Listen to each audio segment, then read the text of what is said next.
બોલો આ બેન કહે છે કે પોલીસે લાફો માર્યો, પોલીસે અભદ્ર ભાષાનો પ્રયોગ કર્યો. અરે ભાઈ પીએસઆઈ જે લાફો જ મારે ને એ અભદ્ર જ ભાષા બોલે. આ તમને નવીન લાગતું હશે, ઘણી જગ્યાએ એવું ઘટતું હોય છે.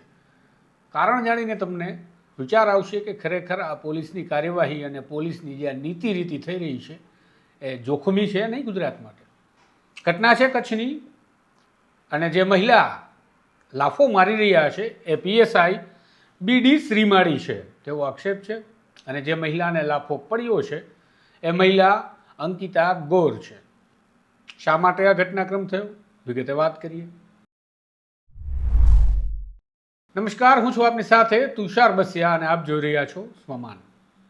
કેટલીક ઓથોરિટી એવી હોય છે કે જેની પાસે પાવર ખૂબ હોય છે, એટલે કે સત્તા ખૂબ હોય છે, પરંતુ જેમના હાથમાં સત્તા હોય એમને પણ મર્યાદામાં રાખવા માટે આ દેશના બંધારણે કાયદામાં તેમના વિરુદ્ધ પણ જોગવાઈઓ બનાવી છે, તેમના માટે પણ જોગવાઈઓ બનાવી છે. જેમ કે પોલીસ છે તો પોલીસ પાસે ખૂબ પાવર છે, પણ પોલીસ પોતાની મનમાની કરી અને કોઈ પણ વ્યક્તિને ફટકારી, અભદ્ર ટિપ્પણી કરે, કસ્ટોડિયલ ટોર્ચર કરે કે કોઈ પણ જાહેર સ્થળ પર જઈ અને લુખ્ખા અને ગુંડા જેવો નાગો નાચ કરે તો તેના માટે પણ દવા કરવા માટે આ દેશના કાયદામાં, દેશના બંધારણમાં જોગવાઈઓ છે. ઘટના ભુજની છે. ભુજમાં અંકિતા ગોર નામના એક મહિલા છે, પોતે આમ આદમી પાર્ટીમાં જોડાયેલા છે અને ભુજના એક વાલ્મીકી નગરની વિસ્તારની કોઈ પરિયોજના માટે ડિમોલેશનની કામગીરી ચાલતી હતી. દરમિયાન તેમના કહેવા પ્રમાણે સ્થાનિકોએ તેમને બોલાવ્યા અને ત્યારબાદ આ ઘટનાક્રમ ઘટ્યો. મહિલા પીએસઆઈ બીડી શ્રીમાળી તેમને ઢસડે છે, તેમને અંદર બેસાડવાનો પ્રયત્ન કરે છે, નોકઝોક થાય છે, ઘર્ષણ થાય છે અને બાદમાં આ અંકિતા ગોર એ મહિલા પીએસઆઈને કહે છે કે ગાળ નહીં બોલતા. અને તેમના આક્રોશ બાદ એ મહિલા પીએસઆઈએ ગાળ બોલવાનું બંધ કરી દીધું અને હાથ ચલાવવાનું ચાલુ કર્યું. જુઓ, આ બધા દ્રશ્યો તમે જોઈ રહ્યા છો. બાદમાં ત્યાંથી એક વૃદ્ધ મહિલા અને એક વૃદ્ધ પુરુષ વ્યક્તિને પણ અટકાયત કરવા માટે પોલીસ પ્રયત્ન કરતી હોય તો તેમની સાથે પણ ઘર્ષણ થયું હોય તેવી ઘટના સામે આવી હતી. આ કેટલું વ્યાજબી છે? ગુજરાત પોલીસ કઈ દિશામાં, કઈ નીતિ રીતિથી કામ કરી રહી છે, બધું જ તમારે મને કહેવાનું છે. એ પહેલાં જે પીડિત મહિલા છે, જેમના આક્ષેપ છે, એ અંકિતા ગોરને સાંભળી લો. નમસ્કાર, જય હિન્દ. હું અંકિતા ગોર, આમ આદમી પાર્ટી લીડર અને એક સામાજિક અગ્રણી. વાત કરવી છે ખાખી વર્દી પહેરી અને ફરી રહેલા ગુંડા તત્વોની. જી હા, એમની સાથે થયેલા મારા કડવા અનુભવની. ગતરોજ ભુજના લોટસ કોલોનીના વાલ્મીકી નગર પાસે એક દબાણ હટાવવાની કામગીરી થઈ રહી હતી અને એ વિકાસના કામમાં હું કોઈ પણ પ્રકારના હસ્તક્ષેપ કર્યા વગર માત્ર ને માત્ર સ્થાનિકોના કહેવાથી એક માંગણી મૂકવામાં ગઈ હતી કે જ્યારે આ રોડ બનાવવામાં આવી રહ્યું છે ત્યાંની શરૂઆત, જે દબાણ હટાવવાની કામગીરીની શરૂઆત છે એ મુખ્ય રોડથી, આ રોડ પાસેથી થવી જોઈએ. વચ્ચેથી તો ક્યારેય એ કામગીરી કરવામાં આવે નહીં. અને એ રોડનો જે ખૂણો હતો એ ખૂણો માનનીય આઈજી સાહેબના બંગલા પાસેની સરકારી દિવાલનો હતો.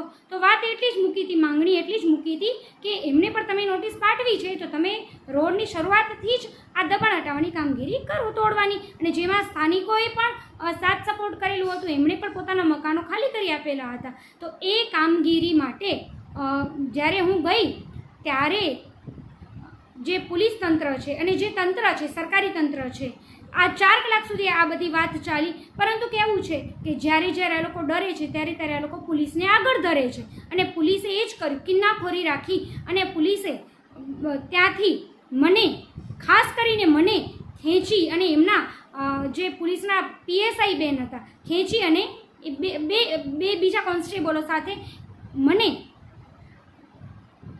એમના પોલીસ વેન સુધી લઈ ગયા. અને એની વચ્ચે પોલીસ વેનમાં નાખતા પહેલાં પીએસઆઈ બેન બીડી શ્રીમાળીએ મને અભદ્ર ભાષાનો વ્યવહાર કર્યો, મારી સાથે અબ્યુઝ કર્યું. અને મેં જ્યારે એમને કહ્યું કે ગાળ નહીં બોલો બેન, તો બેને મને સામે 2 લાફા ઝીકી દીધા. એટલે આ તો એવું થયું કે પ્રજાનો અવાજ બુલંદ કરનારાના મોઢા પર તમે આ લાફા ઝીક્યા છે, જે ક્યારે સહન નહીં કરી લેવામાં આવે, જે ક્યારેય લોકતંત્રમાં સહન નહીં કરી લેવામાં આવે. આ લાફા એ માત્ર કોઈ રાજકીય પ્રતિનિધિ કે કોઈ સામાજિક અગ્રણીના મોઢા ઉપર નથી. આ તો લોકશાહીના મોઢા ઉપર લાફા ઝીક્યા છે. એ તાનાશાહી તંત્રએ કે જેમને જે બુટલેગરોને નથી મારી શકતા, જે ડ્રગ્સ માફિયાઓને નથી મારી શકતા, જે ગુંડા તત્વોને નથી મારી શકતા, એ જ્યારે કોઈ રાજકીય કે સામાજિક અગ્રણીની સામે આવી અને એ પ્રજાનો અવાજ બની રહ્યા હતા, ત્યારે મારા ઉપર એમણે જે 2 લાફા ઝીક્યા છે, મારી અહીંયાથી માનનીય એસપી સાહેબને માંગણી છે, અપીલ છે કે આપ આ જે બીડી શ્રીમાળી પીએસઆઈ બેન છે એમને તાત્કાલિક ધોરણે સસ્પેન્ડ કરો. જો આપ સસ્પેન્ડ નહીં કરો તો આવનારા સમયમાં ગાંધી ચિંધ્યા માર્ગે અમે આંદોલન કરીશું. આ ક્યારેય નહીં ચલાવી લેવાય. આ લોકશાહી દેશ છે અને અમે લોકશાહી બચાવવાનું કામ અમારી સાથે તમારું પડશે. જ્યારે કાનૂન હાથમાં લેશે, જ્યારે કાનૂન જ સરા જાહેર મારા જેવા લીડરને આ મોઢા ઉપર 2 લાફા ઝીકી દેશે તો પ્રજા જાશે તો જાશે ક્યાં? જય હિન્દ, જય ગરવી ગુજરાત. તો તમે સાંભળ્યા અંકિતા ગોર હતા અને જે દ્રશ્ય દેખાય હતું એ દ્રશ્યમાં જે લાફો ખાઈ રહ્યા છે અંકિતા ગોર હતા અને એમને લાફો મારનારા મહિલા બીડી શ્રીમાળી પીએસઆઈ હતા અને આ પોલીસની કામગીરી હતી. હવે કમેન્ટમાં લખો કેટલી સરસ અને યોગ્ય કામગીરી તમને લાગે છે. જો તમને યોગ્ય નથી લાગતી તો પણ કમેન્ટ કરજો. જો તમને સરસ લાગે છે તો પણ કમેન્ટ કરજો, જેથી આગામી સમયમાં આવતી નવી સરકારોને નીતિ રીતિ બનાવવામાં તમારા જવાબ પણ મદદરૂપ થઈ જાય. નમસ્કાર.